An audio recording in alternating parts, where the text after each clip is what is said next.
Ahojte, my sme už prišli. A ide sa na vychádzku na Sanssouci. Takže tu a ideme viacerí. Ja pôjdem tam na Feďovi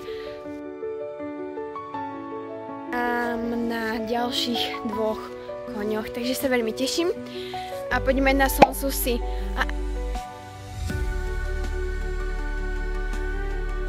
Potom sa tu kone ešte niektoré tak naháňali a proste tak sme chceli niektoré odniesť do druhého výbehu, ale nebolo to také jednoduché. Bolo to náročnejšie možno ako sa zdá, takže bola to celkom zábava. Takže ako som už spomínala, tak idem na Feďovi, takže som si ho očistila, nasedlala, mala som strašne príjemné sedlo a potom sme už išli. Najprv sme rozkrokovali.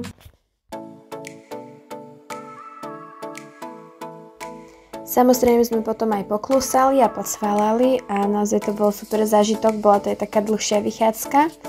Trvala nám asi nejakú hodinu a pol, možno aj trošku viac a naozaj som si to veľmi užila.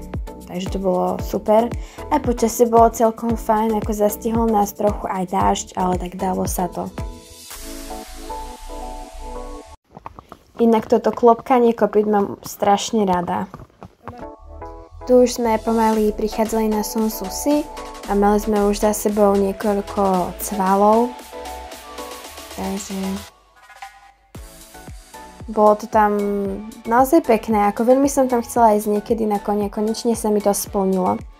A aj napriek tomu počasiu to bolo naozaj dosť dobré.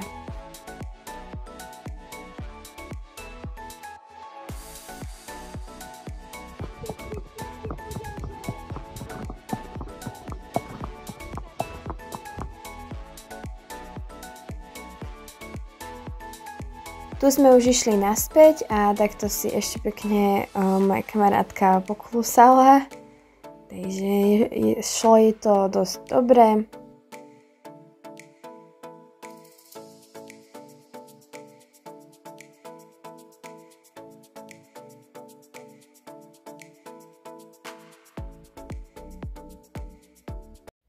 A takto ešte vyzeral náš posledný cval, ja som tam úplne, vpredu alebo vzadu, ako sa to povie.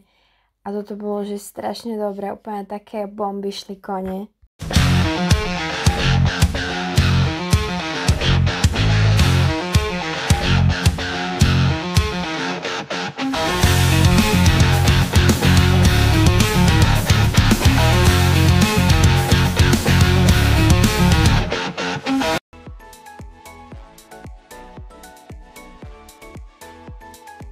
Tu sme ešte zistili, že utiekol jeden kôň tam vzadu, ale potom sa vrátil. A takto to potom vyzeralo, že mal na chvoste pružinu. Takto sme ešte potom zobrali kone do druhého výbehu na chvíľku. Dali sme koňom žrať, ešte sme niektoré aj dočistili. A takto sme sa ešte pekne rozlúčili. Ak sa ti toto video páčilo, tak mi daj prosím odber a like. Ahoj!